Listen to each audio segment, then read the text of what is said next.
Welcome to another edition of Who's Better Baseball. We're talking some MVP odds today. Couple of superstar duos who are the big favorites in each league. Patrick, I got to say it was a rough weekend for my Mets, but I was at the ballpark today. I saw a victory. I'm feeling pretty good. A lot better than I was when Edwin Diaz blew a 4-run lead yesterday. So I'm feeling better. I saw the Rockies. Their winning streak got snapped there, didn't it? And they've started now a 3-game losing streak, thanks to the San Francisco Giants, who absolutely own the Rockies. It's amazing how with baseball, because it's such a long season and every day is a new opportunity to both love or hate your favorite club. That, like you said, with a win today for the Mets, it has you. Yeah. You just feel great about life, and it's just one game, but you feel great until the next day, and then you see what happens. It's funny because at the game the Mets score 4 in the first inning, and I feel good, but they could have had even more, and then they don't score again until I think it was I want to say top of the ninth when Brandon Nimmo hits a home run, and it finally stretched out a lead, and I was like, whew, I can breathe. And yeah, it just completely changed my mood. I was hating on the team, and all of a sudden it's all clear skies for the Mets for, I guess, 24 hours probably, until another crushing defeat that'll be on its way on Monday. That's just how it goes. Yeah, I've been coming up with a theory for like why attendance is so good in Colorado and at Coors Field. And there's a lot of reasons with transplants, people that are coming from another city, so they're going to see their former favorite team.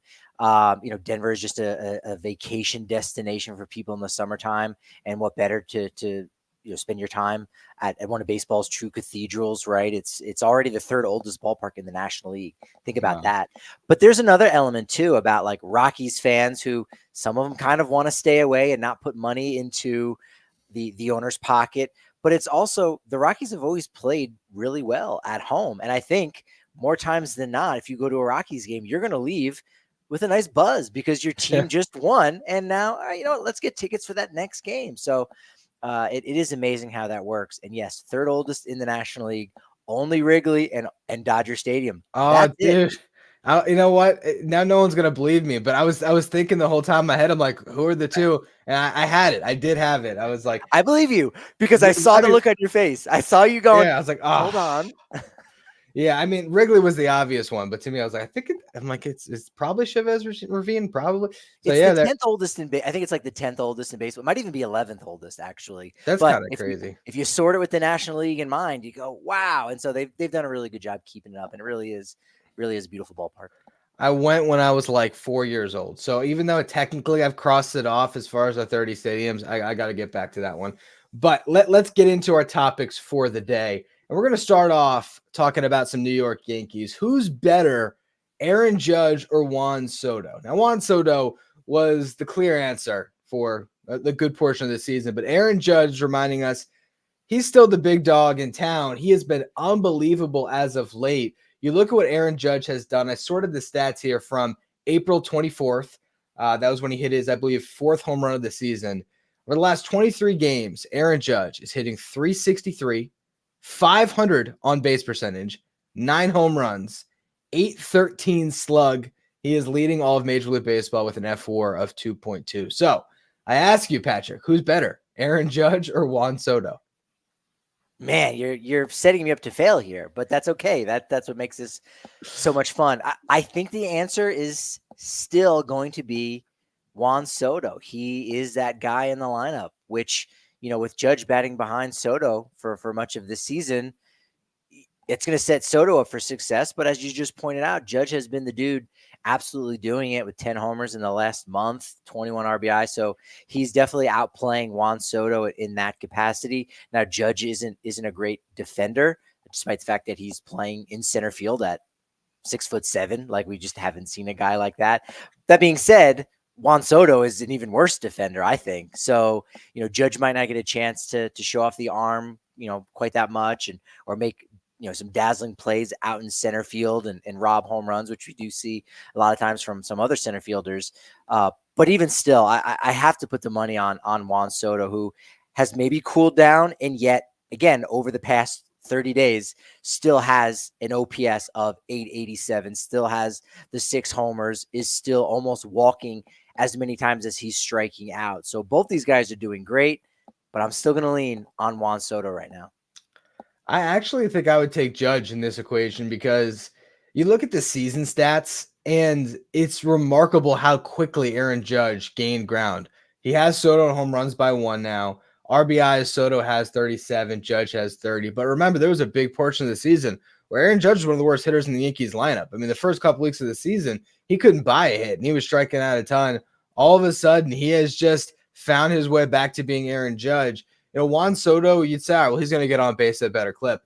I'm pretty surprised looking at the on base percentage that Aaron Judge is 9 points away from Juan Soto in on base percentage. And we know that Aaron Judge has the power. So I think Aaron Judge is still the better baseball player. Here's where I will come back to a little bit. I think this year there is every chance that Juan Soto is the better player because he's got that little extra something to play for at the contract year. I think that's the question. Who's going to be better this year? I think it's a little bit more of a nuanced conversation. Who's the better baseball player? To me, my money's on Aaron Judge. We'll get to the next topic on the next topic, but we could have 1 and 2 in the MVP race in both the American and National League. And yes, Judge and Soto being those guys, the Yankees have to hold up their end of the bargain and win that division, because that would be rather strange, I think, maybe for a wild card club to go 1 and 2 in MVP voting. Then again, a lot of the BBWAA and the way they go about it kind of wrote about that recently when it came to the National League conversation in the LA Dodgers, is that a lot of it is just the best player. Like the outcome of the team isn't quite as important, I think, as it used to be. The word value has kind of changed over time, where it was like, well, you can't be very valuable to a team that lost 100 games, but you could be the best player in baseball. Now value is very much like a wins above replacement, that kind of the value to a front office, if you will. And so for these two guys to be doing it, one in a contract year, one in a year where I think in a way Aaron Judge almost has to prove that this contract that he signed with the Yankees isn't going to end poorly. Like, it might end okay. The last couple of years still might be rough, but you know what? The Yankees are still getting value right now, and Judge has been absolutely amazing for that. It's interesting that they are number 2 and number 3 right now in OPS. So despite that bad start you talked about, Aaron Judge does have a higher OPS, 980 to 963 over Juan Soto. Moving forward, looking at this team and what those two guys can do together, it's just ridiculous how special they can be, not only in the regular season, but you get them in the postseason, and you can just envision them being able to sort of run the table and really do special things. To see it now coming together with Judge finally holding up his end of the bargain, it's a special lineup, and it is going to be fascinating to watch them split those votes. And as we sort of look towards the odds here, Juan Soto is the favorite at plus 210. Bobby Witt Jr. at plus 250 has the second best odds, and then you get to Judge at plus 500. So if I was to advise you on where to put your money, Aaron Judge at double the odds there, plus 500, seems like that's the better bet right now than Juan Soto. Yeah, that certainly would be a good play. And our very own Cameron Zunkel over on justbaseball.com has an article looking at some of those odds. And yeah, Bobby Witt Jr., hey, a guy that we've been highlighting all season long as one of those front runners. But look, if you're going to have a little bit of fun on BetMGM, then sure enough, yeah, you got to look at some of those longer odds where it still might come out. It's going to pay out a little bit better. And Aaron Judge would have to be a good one, because right now he is surging ahead. And bottom line is, what happens in the final month of the season is going to be valued that much more. And for these two guys to be neck and neck, but one of them has more than twice the odds as the other, that means twice as much of a payout. Yeah, Aaron Judge would be a hard one to really pass up if you were putting your money anywhere. I agree for sure. I think the only other one I'm looking at on this board, I'm seeing Gunnar at plus 600. So to me, it's like, all right, if I could have Gunnar at plus 600, Bobby Witt at plus 250, it's kind of the same thing as Soto Judge. I'm laying my money on Gunnar. But Kyle Tucker is actually Cameron's pick in the article. Who? He's Kyle Tucker, the guy that we talked about last week, I believe. I don't know of him. Who is this guy? Tell me more. Yes, of course. That's the point. The guy that continues to be so undervalued, underappreciated. He's sitting at plus 900 odds because he has been unbelievable this year. And I guess he was Cameron's preseason pick and he's sticking with him. I think that's a really good place too to look at laying your money. Other than that, I don't really see a lot of value when you look further down the board. Like I don't see Corey Seager or Julio Rodriguez or Jose Ramirez making a late push. To me, it really comes down to those sort of 5 names, and Kyle Tucker with the longest odds at plus 900. I mean, imagine the narrative that could build around Kyle Tucker if the Astros find their way in the playoffs and they pull themselves out of this hole and he's the best player. I mean, that might just be enough for him to get the nod over the front runners in New York. That would be an interesting narrative. He's almost Mr. Squeaky Clean. No batting gloves, just a regular kind of hard-nosed player that I'm sure a lot of people would look and say, oh, he's playing the game the right way, and not having those same ties to the sign-stealing scandal since he was just a young prospect at that point. So, yeah, you definitely could see something like that playing out in that capacity. And I think maybe every time we sit down and talk about these great players in this generation, we have to have a segment of like, did you see? Because did you see Gunnar Henderson going opposite field for a home run over whatever that monstrosity is out there in left field? That's impressive. Just ridiculous. Just ridiculous power. At some point, this is just kind of a teaser for the audience here.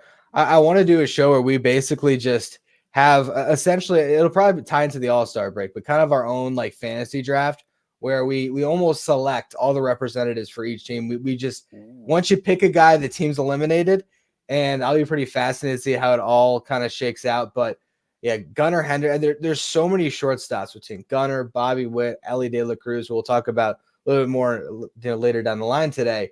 And it's not even talking about the incumbent shortstops, but man, that home run was majestic. I mean, how he pulled that off going opposite field. Very few guys in baseball can do that. Yeah, it's a shame that there's only one of them that will be able to start the All-Star game between Gunnar Henderson, Bobby Witt Jr., and look, they got to give some love to Anthony Volpe, obviously doing big things there for the Yankees. He'll be lucky if he could even find a spot on this roster at this point. So yeah, the MVP race I think is going to be really fun. Like you said, Julio Rodriguez in the back end. Look, anything can happen. I think Jose Ramirez is more of that aircraft carrier type guy, where the walk-offs and just being so important and key in the middle of that lineup. We know about a lot of their young pitching, but because it's somewhat of a roster of no names at this point, I think people are starting to get to know Josh Naylor a little bit, but Jose Ramirez, I think, could get that credit as being that name. The Mariners have far too many pitchers. I think that, people would probably credit. So that would probably discount Julio Rodriguez a little bit, but for the most part, I agree exactly with what you're saying, that it's going to be a lot to overcome with these guys that have gotten out to a big jump to start the season. Bringing it full circle to the Yankees here, as a BBWAA member yourself, trying to get into the mind of voters, let's say it comes to the season's end and Aaron Judge has the home run numbers, but the WAR totals are close. Do you see more of a narrative that would build around Juan Soto 1 year with the Yankees, contract year, Judge already has an MVP? Like if it's almost a push when it comes to the statistics, would Juan Soto get the bigger push on the split of the votes, or they just split them down the middle and then somebody else could sneak in and win it? I don't think we're past that stage of guys splitting votes and then they kind of cannibalize the first and second picks, right? I think you could see that 1-2. As you started, you mentioning like, hey, Judge has got the most home runs. If you go back and look at 2022, where Aaron Judge broke a league record, he didn't set the major league record for most home runs. He just happened to have the most home runs in the American League. Great story, obviously, topping Roger Maris, but it was just a league record, right? And I think a lot of credit was attributed to that record. Meanwhile, go back and look at what Shohei Ohtani did. It's almost similar to a different conversation in Denver, where why didn't Nikola Jokic win the MVP last year? Oh, because that would have been 3 years in a row. And like, that's for all-time elite players. Well, he still ended up winning it in year 4. That's 3 out of 4. And, you can't worry too much about those narratives. Just who was the best player should get it. And I think that happened in 2022. Judge, there was a really good narrative about him breaking the American League record, but Shohei Ohtani definitely was better. So I would almost tend to think that perhaps Judge would benefit from something like that than voters thinking, well, we have to share it, and Soto's going to be a free agent, and so he stepped it up, did it in New York. It's bottom line, who has those better numbers? And I don't think if it's that close, wins above replacement will tilt the scales one way or another. No, I hear you. I hear you for sure. I mean, I go back to that 2022 race, and I actually think that Judge did deserve it because his WAR total still eclipsed Shohei Ohtani. But I do hear how, anyone that wants to say Ohtani in a year that he's pitching and hitting is the most valuable player, it's hard to argue the other side because, like, well, yeah, no one else did that. That's for sure. But in this instance, when you're looking at these guys on the same team, obviously the stats are gonna win out, but it'll be really interesting to see how the voters sort of weigh each of their impacts, because I also think there could be so not necessarily, I don't know if recency bias is the right term, but just the Yankees were so disappointing last year that Soto might get the credit for the Yankees winning the division. Meanwhile, Aaron Judge being healthy could be just as much of a reason for it. So it's going to be really cool to see how this season plays out between these two and who ultimately gets it. And I think we're going to right now transition to a very similar conversation in the National League, because we're looking at two Dodgers right atop the odds right now, Mookie Betts and Shohei Ohtani. Now, you look at their FWAR totals, Mookie Betts 3.1, Shohei Ohtani 3. So even though Ohtani is a DH, he has been almost as valuable as Mookie Betts, who is playing shortstop. It's pretty insane what he's doing. I think a lot of us sort of thought, all right, this is the one year where you can count out Shohei Ohtani and say, all right, other guys can play for that MVP. He might win it with this bat alone. Going back to our conversation about how BBWAA members vote, I think you could see National League voters voting against someone like Shohei Ohtani in this instance, where there is a bit of a tradition in the National League with the pitcher and not a DH, right? And there's a lot of National League people that take pride in that, whether they write for it, a National League club, or they manage, play, right? Obviously, we're going away with that, but these older members or even younger members, I'm on the younger side myself, but there is this connection to history and whatnot. And so for Shohei Ohtani to be a DH and to not play the field, I think that hurts him in that conversation. I wrote about that earlier this year on for justbaseball.com. We've never seen a designated hitter win the MVP award. I think the most a player was played as the DH was like Frank Thomas, was like maybe 30 games, but then still had another 100 plus over at first base. So we've just never seen anything like that. If Ohtani late in the season does play some outfield, because there's been some discussion about that, I don't know if first base would be in the cards for him necessarily. Again, Freddie Freeman is already there. I've looked into this, and Freddie Freeman did play a little bit of third base in the minors, but I don't think we're going to see anything like that happen. Maybe he couldn't be any worse than Max Muncy. But nevertheless, when it comes to the being a DH for Shohei Ohtani, I think that's going to hurt him in some kind of tie situation. But it still is impressive that without doing anything on defense, his numbers offensively have put him in this echelon with a guy putting up MVP numbers as a shortstop. It's remarkable. It really is. And I'm looking back at David Ortiz's Baseball Reference right now to see his MVP finishes, and he was top 5 years in a row, never won it. Closest he got was 2005. He finished second. There's seasons in here where he drove in 130, 140 plus, still did not win the MVP. So like you said, very tough to do it. I almost wonder if in this instance, the fact that maybe the two favorites play on the same team could help Ohtani break that narrative, or break that sort of the way that people have always viewed the DH, and they might say, I'm watching Dodger baseball day in and day out, and who is impacting the Dodgers the most? And it's Shohei Ohtani. He's got a 661 slugging percentage, and we're a quarter of the way through the season. 661. Only one other player is over 600, and that's Marcelo Ozuna. But 661 is insane, and I don't even think it's unsustainable. Like, I think Shohei Ohtani could maintain a 350, 418, 661 slash line the entire season, because all he's doing is hitting, and he is the best baseball player on the planet. So I can't wait to see what he puts up. And the idea of him in September saying, all right, I'll play some right field, that would be pretty thrilling because I've been wanting to see him play outfield for years now because I think I honestly believe he would be the best right fielder in baseball if he decided to play the position, honestly. Your excitement is definitely spilling over because when Yeah. you just look at like the numbers and up, history says no DH will ever do it. History has said there's no such thing as Shohei Ohtani, and yet here he is. He exists. He's a real thing. So being a unicorn like that, being the guy that's protecting Mookie Betts in the lineup, that's obviously got cachet, right? I think I can't remember from my article. Maybe one player, maybe it was Sean Green. I think Sean Green might have the record for most homers by a Dodger. So, okay, you break the Dodger record. You know, it's got some meaning. It's not the same thing as Roger Maris in the American League. I was also Judge and a Yankee. But nevertheless, Dodger Stadium, it is hard to hit home runs. So if he breaks the Dodgers record, that's going to be really huge, right? That to say that he did something like that in a very difficult ballpark. But if he, wins the triple crown, which is very rare to lead all of baseball in both batting average, on base, and slugging. Again, these are exceptions to almost create a new rule.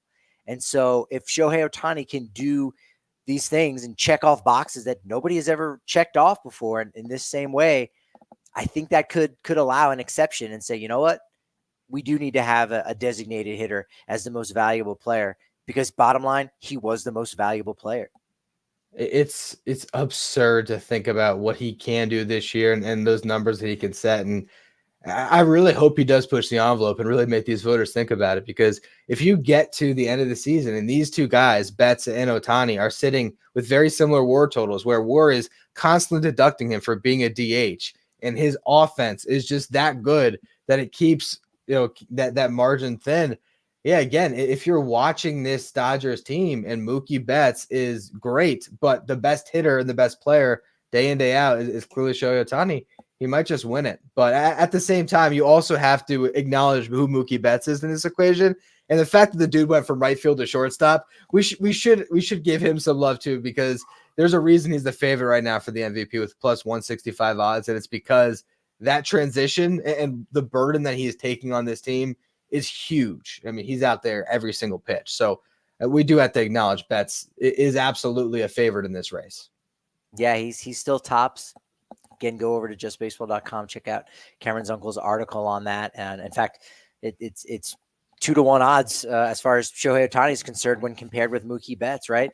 I think the most interesting part of this debate about who could win and what voters will think, the guy who's the thing or the guy that's going to have the biggest factor in all this is Dave Roberts. Now, if you think back to also 2022 when Paul Goldschmidt won MVP, it was his manager, and more importantly, I think it was Nolan Arenado who said, "Hey, no, don't look at me. Paul Goldschmidt is the MVP." And I actually thought it was Nolan Arenado at least going in that like final week. But Nolan Arenado got out there early and said, no, keep your eye on this guy. Give him the credit. Dave Roberts in that dugout, he sees things that we don't see, that we know nothing about.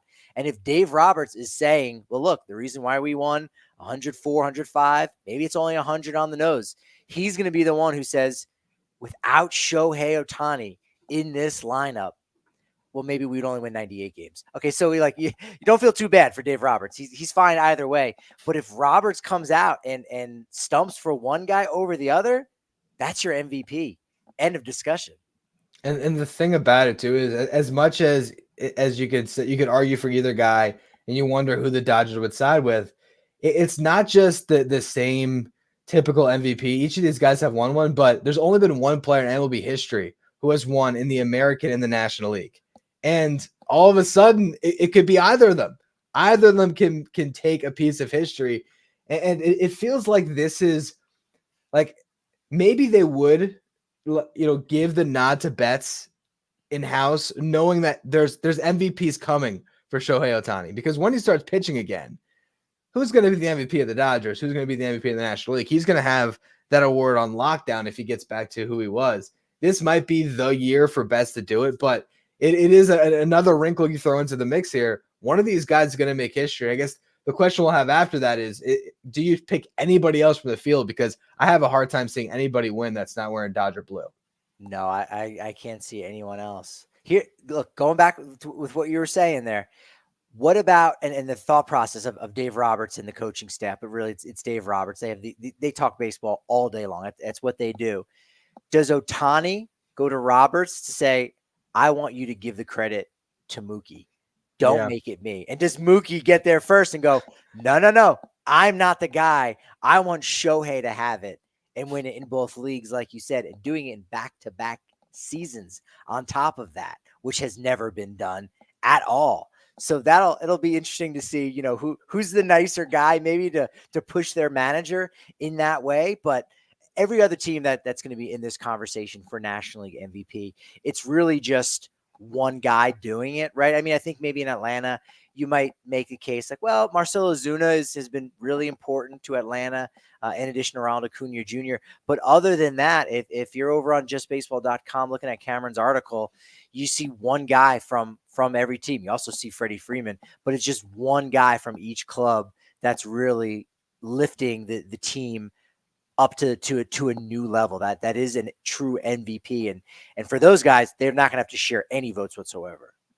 Yeah, no, it's funny you mentioned Freeman too, because as you were talking about who's gonna take the credit, I wonder if Freddie Freeman just steps out. Hey guys, what about me? I'm pretty good. He might have 65. Break the tie. Yeah, me. Yeah, he might have 65 doubles by the end of the season, and he'll be like far and away the third place finisher on that team. It's crazy. I mean, you could envision a world where that's the medal stand at the end of the season, that it's like first, second, third. Probably not, but that's how good those guys are. There's one guy that I'm looking at all these odds. There's one guy that jumps out to me, and that's William Contreras. Because if the Brewers win that division and Contreras becomes clearly the best catcher in baseball, and he takes that pitching staff and he makes it a lot more than it should be, which is kind of what's been happening so far.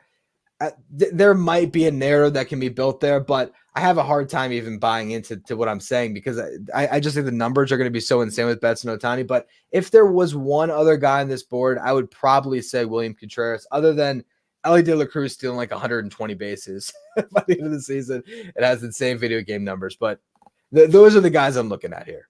I agree 100%. William Contreras has to be the front runner after Betts and Ohtani with everything that he's been able to do. As you just said, if you're looking at wins above replacement on Fangraphs, I mean, Contreras is right there at number 3, not that far behind. And then if you look at 4 and 5 and Alec Baum and Ketel Marte, both very good players, who do you have the most confidence in between Contreras, Baum, and Marte to continue and keep this up? And again, it has to be Contreras, especially with what he brings on the defensive side of the spectrum, and that intangible, like you said, controlling that pitching staff, a lot of these new faces too, right? It's Freddie Peralta, and then a lot of guys that just came over, or young guys that have been in the organization. So I think Contreras is that player. De La Cruz maybe is 4 if he does something historic, similar to what we saw with Ronald Acuna Jr. last year, which if you looked at Mookie Betts' numbers, those were MVP-like. Same thing with Freddie Freeman, MVP-like. But what Ronald Acuna Jr. was, again, something we hadn't really seen before. So I think that can have a big impact, right? It's not necessarily the value. It's more of the, wow, when we talk about the history of the game and how would you summarize 2023? Well, it's the rise in stolen bases and what Ronald Acuna Jr. was able to do at 40 and 70. Aaron Judge hitting 62 home runs in 2022, and so that could be the case for an Elly De La Cruz if he is able to reach 100 stolen bases for the first time since 1980 blank. I actually got that for you right here. I'm 95% sure that I'm right on this one, because I heard it on a broadcast the other day. I believe Vince Coleman was the last guy to do it in 1987. He actually swiped 3 years in a row over 100 bases at the start of his career, 110, 107, and then 109. And then he slacked 81 after that, and he fell off. Only 752 bags in his career. Come on, man. The first 3 years were great to him, but seriously, that's the last time. So we're talking about what happened after he went to the Mets. Do you remember? Ooh. Or do we not want to talk about that? I actually one of these, I don't remember where I got it, but at some point in time, I was at some Mets fan something, and I got a Vince Coleman signed baseball that I don't know what to do with, but I still have it. I think it's sitting over on the shelf right After there. the Vince show, Coleman. make sure you do a Google search. Vince Coleman, Mets, firecrackers. You might not. Oh, you know what? Once I do, that story will come back in my head because you're percolating something in the back of my brain, but I don't remember the whole thing. Regardless, though, we are talking about history. That's what 30 plus years, 37 years ago. So yeah, if Elly can get to 100, he's got a shot at it. But ultimately, I still sided Betts and Ohtani, and that's where we're gonna end this topic here. I want you to pick one. Who's your MVP pick? Forget the odds. Forget who's the better bet. If you're just you want to be right about this, are you saying at the end of the season it's going to be Mookie Betts or Shohei Ohtani as the NL MVP? Shohei Ohtani is the more fun pick, but I am going to go with history and say Mookie Betts playing out of position, 6-time Gold Glove winning right fielder, playing middle infield, doing it mostly as a shortstop, atop a lineup that's going to win 100+ games, setting that table. That is a value that no calculator can possibly figure out. So if the Dodgers can't do something else at shortstop, I think it makes it pretty easy that more times than not, I think Mookie Betts is going to be the safer pick in my estimation. Ryan, are we going to double up here on Mookie Betts? Who do you have as the Los Angeles Dodgers MVP for 2024? You know, throughout here's me looking into the future. The narrative was building towards Mookie Betts until September 17th. Shohei Ohtani starts playing right field and he looks unbelievable. We just say, you know what, man, he hit 57 home runs and now he's the right fielder for the playoffs. We're giving it to Shohei. I think Shohei might win it this year. I'm rooting for Mookie because I agree. I think that's truly special to be dropped in at the 11th hour into shortstop, and what he's doing to go from right field to second base to shortstop. It's insane. But I just think that Shohei is just going to put together a statistical case on the offensive side of things that is so overwhelming that voters just have to give him the award. But we'll see. We'll see how it all works out. Believe it or not, Freddie Freeman right now sits 5th on his own team in Fangraphs wins above replacement behind Betts, Ohtani, Will Smith, who's 7th right now, Wow, yeah. and Teoscar Hernandez, who's 19th. So that will also be interesting to see if there'll be 3 or more Dodgers on anyone's ballot. 3 would probably be the most any team has ever gotten on one ballot. You never know. I don't know because you pick what? You pick 10, right? Yeah, you go 10 in MVP. Yeah, you never know. I could see Will Smith getting some votes. So, and you also, I was just curious to look at Max Muncy's numbers. He's got 9 home runs and 28 RBI. Like he's pretty damn good. Yeah, I know that's it for him, right? Whatever. They're loaded. They are loaded. Our last topic of the day, though, we got to talk some Paul Skenes, right? Everyone is talking about he is the star of the sport. He makes his first start. Looks pretty good. It was a really weird game with a rain delay, and he gets pulled, and the Pirates walk a million. So how about you go out your second start, and you go 6 nearly perfect innings with 11 strikeouts. You were mentioning before we recorded that it was damn near 12 strikeouts and 6 perfect. There was a missed call on the walk that he ended up issuing. But Paul Skenes, it's looking like he is going to be really damn good. And our question today is, who would you rather start your franchise with, him or Elly De La Cruz? But let's start off on Skenes, and then we'll get to that. Who would you take a little bit later here? The thing that I don't think has been discussed enough about Paul Skenes' performance in Chicago over the weekend was the fact that this was the second time the Cubs were seeing him in a week. Yeah. That should help you. That's one of the most interesting things I'll never forget. One of my first years covering the Rockies is DJ LeMahieu talking about, I would rather face Clayton Kershaw than most any other pitcher because he had success against Kershaw. Not a ton, but enough that he could go back and remember that double he ripped off of Kersh. Or, yeah, I had this single, or he was doing this, and I managed to go the opposite way to have an RBI. So you can imagine that. And so some of those Cubs guys did have that success, as you pointed out, in that first start, and did have some visualization. And yet he still goes out and strikes out 11 in 6 innings, throws 100 miles an hour on his 100th pitch.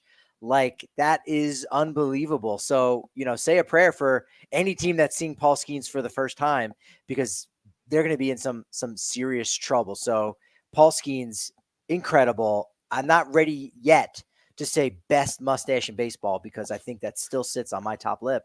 But nevertheless, Paul Skenes, immediately a dude.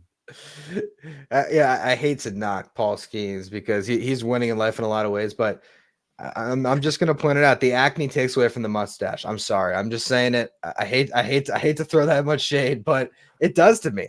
I get distracted. You know, the mustache is great, but my eye goes elsewhere. I'm sorry. I do think you are up there. Is there any? Do you have a short list? Are there other in the Mount Rushmore of mustaches? Do you have anyone else that just jumps to mind, or are we a little thin on mustaches in baseball right now? A little thin. I mean, it's definitely having a resurgence. I mean, Matt Carpenter has got an all timer, right? He busts that out from time to time. I think Trent Grisham has one of the more underrated mustaches, and I don't think he's busted it out yet when he's with the Yankees. I think that will look amazing. You'll see him hit a walk off with a big stash, and he'll immediately be everybody in the Bronx's favorite player. There is one mustache on the Yankees that did come to mind for me. That is nasty Nestor Cortez. He's got a good stash on him. So shout out to Nestor Cortez. A topic that I think we need to do some digging to really get into, and we have to go back into history. But I am curious, when's the last time a team had two young pitchers as good as Paul Skenes and Jared Jones? Because I don't know. I mean, if you have something on the top of your head, I'm very curious. A couple. Well, one is one is Generation K. Sorry to take shots at the Mets there with Bill Pulsipher, Jason Isringhausen, and Paul. Oof. I forgot his last name. Shoot. No, but it's funny because I tweeted out that, like, hey, Paul Skenes is going Kerry Wood on the Cubs. Kerry Wood was a little bit older by the time. A little bit older by the time that Mark Pryor, came on board. But those were still two really young guys. But two players that could get Rookie of the Year award consideration that are starting pitchers, that's really rare. The Rockies actually had two in 2017, where I think it was Marquez and Senzatella, maybe it was Marquez and Freeland, got some votes. But again, we're not talking about them being the same level or being like dominant, like guys who almost, they might even get a fifth place vote in the Cy Young Award voting. So yeah, Jared Jones and Paul Skenes, unbelievable. I'm going to kick myself. He also pitched for the Reds. What's the name? Paul Wilson. Oh, I was saying Paul White in my head, and I'm like, no, it was a different W. Not that it was a super generic name that started with a W. Paul Wilson. Matt Harvey. Maybe have you heard of him? Jacob deGrom, Noah Syndergaard, another Mets trio of young starting pitchers that were pretty darn exciting. So that was where my head went, of course, but it wasn't the same year. Like, you had Harvey really ascended in 2013, then needed Tommy John. DeGrom, Rookie of the Year 2014. 2015, they pitched together. Zach Wheeler and DeGrom in 2014 was a thing for a minute, but Wheeler wasn't the Wheeler we know now. So yeah, I'm really curious to go back and try to find it. I think Pryor and Wood was a really good pull because that was definitely one where it was like box office, a 1-2 punch. They were going to be great for 10 years until Dusty Baker got his hands on them. But come on, are we still blaming Dusty for that? Didn't they throw like 240 innings or something nuts? But yeah, I mean, we got to talk about Bobby Cox and what he did with a generation of relief pitchers. Yeesh. Oh man, but let's actually bring it back to the original conversation that sparked this, which was, if you're in the Central right now and you're a GM and you got to pick, do you want the ace or the superstar shortstop? Who would you take? Would you take Elly De La Cruz or Paul Skenes? Because the typical de facto answer would always be everyday player, particularly a shortstop. But man, you watch Skenes pitch and you think that's a guy, if you get him into October, he can lead you places.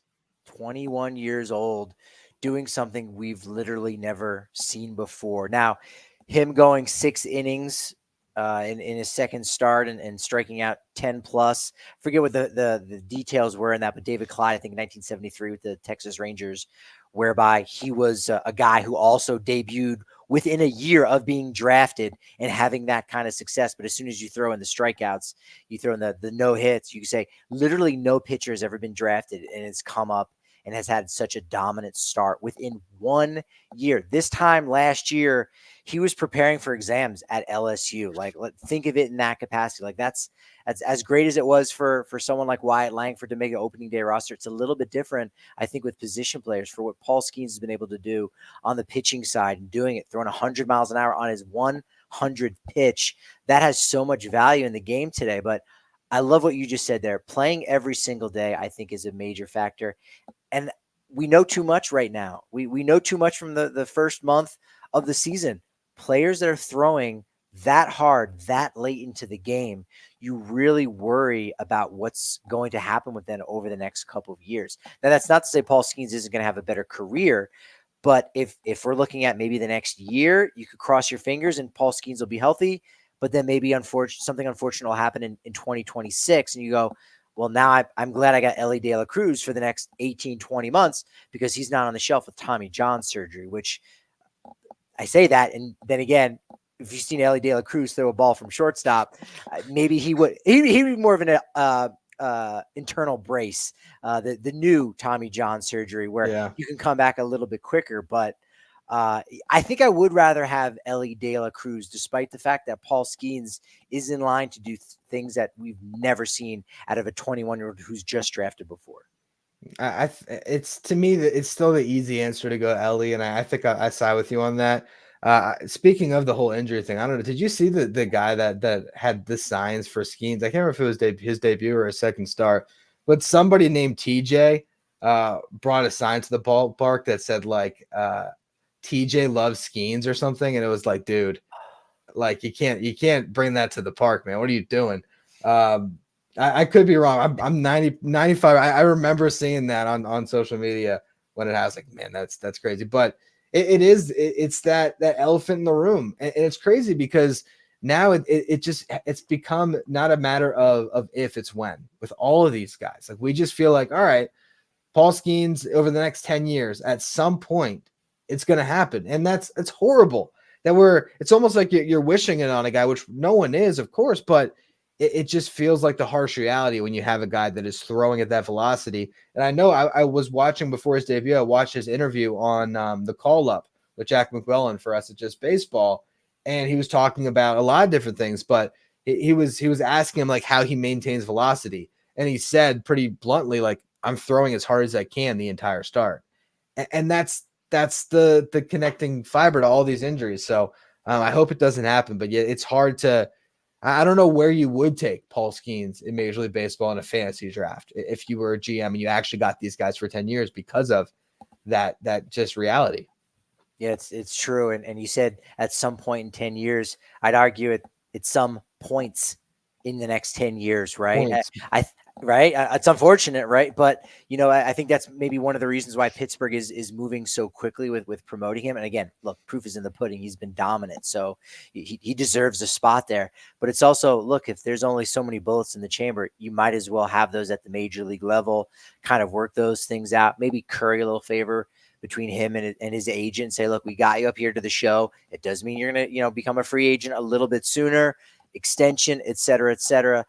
You wonder how much of that, went into the decision with promoting him that quickly. I don't think he really had anything else to improve in Indianapolis, right? So it is an unfortunate part of the game, and that would be a fun draft. We talked about the players that are definitively better than Kyle Tucker of the Houston Astros.